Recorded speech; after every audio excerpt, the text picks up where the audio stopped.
youthful desire, that youthful hunger, youthful ferocity. You lose it. I just think AJ lost that. It's the mentality he had. He lost that, and it's just something that happens with age at times, guys. You see it all the time.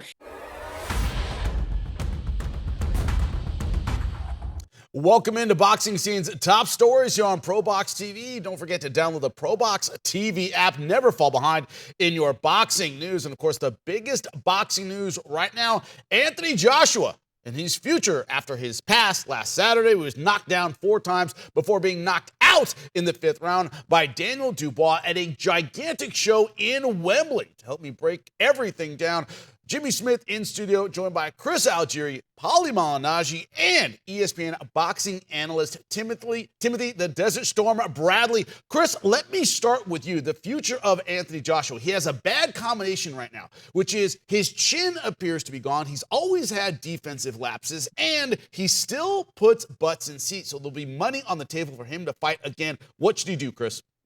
We spoke about this on the live post-fight, big fight breakdown immediately after the show. It's not even just his chin. There's a lot of technical lapses that you could see. The degradation of his skill set is pretty apparent if you've ever watched him before. And this is coming from a huge Anthony Joshua fan myself. I expected him to win on Saturday night, but in hindsight, looking back, it's not really that surprising. You look at how strong Dubois is and how he has really turned a corner his last couple fights. This is 3 upset wins in a row now for Dubois. But in terms of where Anthony Joshua goes from here, he's been adamant saying that he's going to continue his career. I personally don't think we're going to see him at this championship level once again. Does he take a fight with Tyson Fury if Tyson is to lose to Usyk? Possibly. I mean, it's a huge fight. It's a ton of money. I would understand why he would do it. Is he going to fight Wilder in essentially basically a retirement matchup? Very, very possible as well. If they're going to continue to go on, there's money to be made still. Joshua is still extremely, extremely popular. 98,000 in Wembley that night. And, he ran into a young, hungry guy who has recently turned a corner and is really becoming, his own man. So, but in terms of what Anthony Joshua has left, I see a degradation. I don't know about you guys, in the panel with me, my esteemed colleagues, but I saw a big dip in his technique and his skill sets, not to mention, obviously, the chin. But listen, I say this all the time with the heavyweights. It's hard to have a good chin in the heavyweight division. Everyone hits hard, especially now with these super heavyweights. You got guys who are 250 pounds and are athletic. So, but in terms of what goes on from here, I mean, he's his own man. It's up to him if he wants to continue or not. Seems like he wants to. Where he ends up, what kind of fights we're going to see, that's yet to be seen. Paulie, you know it very, very well. It isn't the knockout that concerns a lot of people. It's the beating you take before the knockout. He was down 4 times in this fight. This idea, as you were watching it live, Paulie, was there any point where you were worried about his health? Like, God, if this keeps going on, this guy's going to have a problem with the shots he's taking. Did that ever occur to you live while you were watching it? I was thinking that, of course, anytime you see a guy going down and getting up, there's a potential if the fight goes too long, like if that kind of fight drags out and becomes a mid to late round knockout, it ends up being more damaging. Anytime you see guys really with traumatic brain injuries, it's those kind of fights, but they last a little long. You don't usually see traumatic brain injuries with an early knockout. So I did start to worry where if Joshua was going to be able to continue to last in this fight and not turn it around and continue to take this beating, the longer it lasted taking this beating, I was worried about him. I want to address what Chris Champ was mentioning. We talked about this after the fight as well. That for you it's the skill set that kind of is diminishing. I don't see it as the skill set, man. I see it as the mentality. The mentality is just not there anymore, and that happens. I remember. And I tell people, I felt this, and I'm sure a lot of people feel this. As you get later on in your career, you no longer fight to win. You fight not to lose. You try to be crafty. I think Bernard Hopkins was the best at that. He actually fought not to lose and continued his career very well into his later stages, where he'd kind of absorb what you were doing and kind of make you pay for it with some crafty maneuvers and whatnot. But, I felt like Joshua was fighting not to lose, and you can do that against certain young fighters, but when there is so much youthful ferocity they force you to engage too much. And at a certain age, if you don't have that destructive hunger that you used to have before, you can't match that. And none of that craftiness is going to work because the pace they bring is too much. And that's essentially the difference with youth and experience there, you know? Yeah, but Champ, I mean, Go ahead. the chin way up in the air, the choosing to Of throw. course. But if you really look at it, he always had that problem. But You know listen, what I mean? even the You're supposed to knockout, fix it. even the You're supposed knockout. to fix it. The Yeah, knockout. He throws 3 right hands in a row, and then he comes with a mid-range uppercut. Like, Yeah. why? That's, No, of course, but you don't do that. Point, but Jam, at that point, you're panicking. At that point, it's a different mental state because now you can't get this guy off of you. And now what happens is you go into that panic mode and you start to try stuff that you really wouldn't even try because you're like, I can't get this guy off me. The problem I had with AJ as well, he was too much in flight on the back foot. In the heavyweight division, especially, whoever gets put on the back foot is at a real big disadvantage. A lot of punching power ends up stopping. Even Deontay Wilder, if you start putting him on the back foot, as great of a puncher as he was, really was pretty ineffective on the back foot. Mike Tyson, even, if you look back in the day. So once AJ got in this momentum of going backwards, even anything he was landing wasn't really working that well. He had to get to that point where he was going to plant himself a little bit. I thought he was too tentative because there was other ways of defending, and I mentioned this in our post-fight coverage, other ways of defending that you can use besides stepping out. You can actually step in and bump your guy off so you stop his forward momentum and kind of bump him off and use that physicality. But the problem was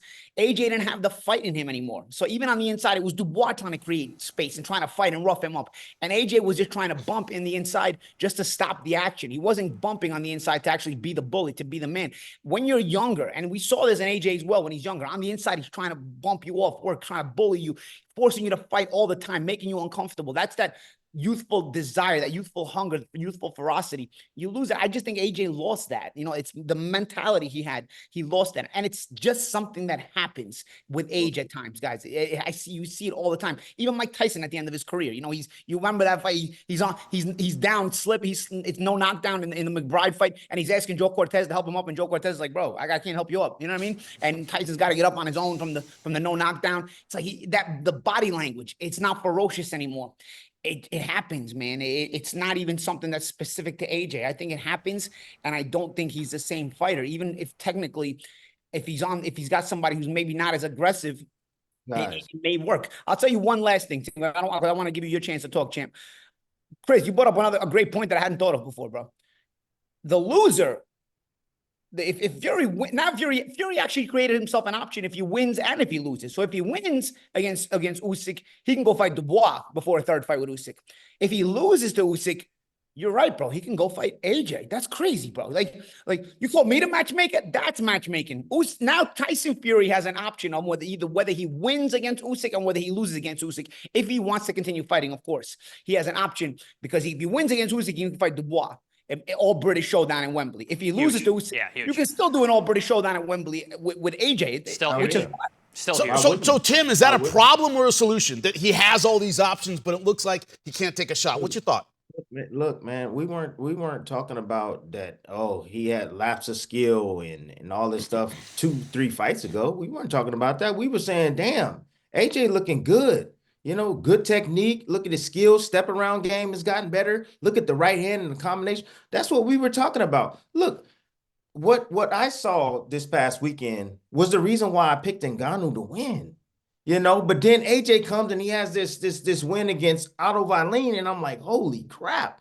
Like, he looked skillful. He looked like he knew exactly what he needed to do to when his technique was on fire. Everything was on fire when he fought against him, and I was just like, man. This marriage. The difference with Ngannou and Dubois knew how to go get it. I understand. But I was hoping that Ngannou was to come forward and make him panic. See, AJ, yes, he's gotten a little bit better skillfully. Good little step around game, step back game, some pull counters. Yes, he evolved by going through all those trainers. But the thing is when you force the pace on him, it's like a system overload. Like he doesn't know what to do. He has to react quickly, and it requires him to make quick decisions. And I knew this going in. I was saying, you know what? Whoever puts whoever on the back foot first is going to have an advantage. Dubois does well when he's coming forward. He's very explosive, has that pendulum bounce. He'll bounce back, and then he'll come forward extremely fast and close the distance on you. And I think the fight was won out the gate. Soon as I saw AJ come out and he had his chin up in the air and his hands down. I said, oh, I looked at my wife and I said, oh, this is over. I was like, he finna get his chin knocked off.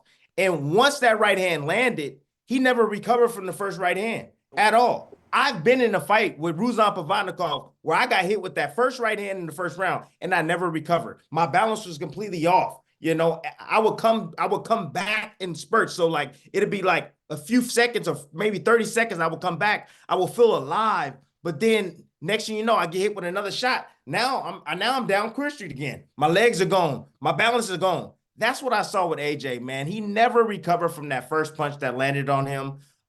It still somewhat looked like the same AJ, but his chin was up in the air. His hands are dropped. I don't know if that has something to do with the way he was being trained. However, that was AJ, people. It was. He just got out jabbed. He got out positioned, and Dubois came to freaking win, and he showed up, man, and he showed out. And one more thing. This is the first real puncher that AJ has faced since Ruiz. He hasn't fought anybody that can punch, man. But Tim, think about that. Think about that. First real puncher, bro. Tim, he knocked out Klitschko. Klitschko could punch. He got him off the canvas. But I'm talking about after Ruiz. Of course. Yeah, no, of course. That stays with you. Sometimes it changes you. First guy. Yeah. I don't think I was the same after Sean. Honestly, I don't think every time I got hit after Sean, the rest of my career, it just felt different. You know what I mean? I don't know how you were after Provodnikov.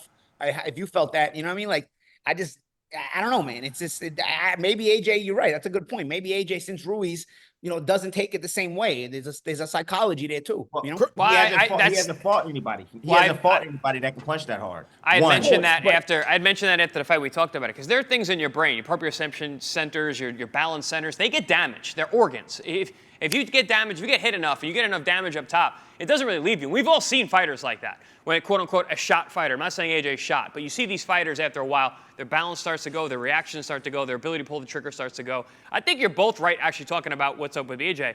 Yeah, it's the mentality that he doesn't have that dog to go for it, to bite down when the pace is too high. You gotta meet a guy like Cam. You gotta meet a guy like Dubois head on, and he can't do that anymore. Look, but he got up. He got up. He's got heart for days. No, he's got heart for days.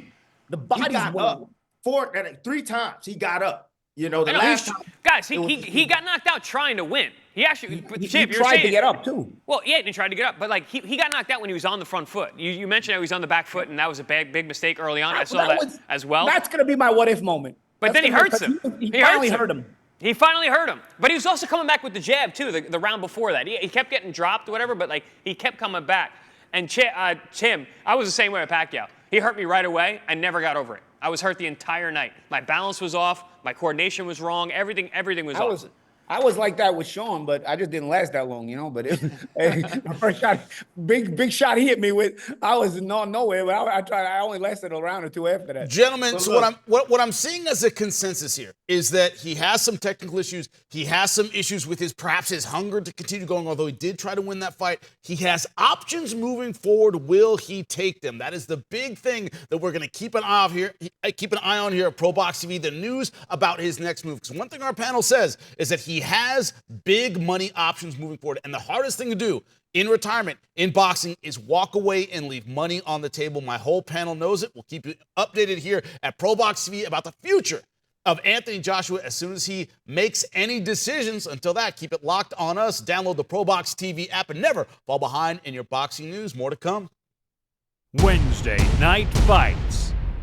Dynamite action on Wednesday Night Fights every other Wednesday on your boxing channel. Coming up on your next Wednesday Night Fights, October 9th.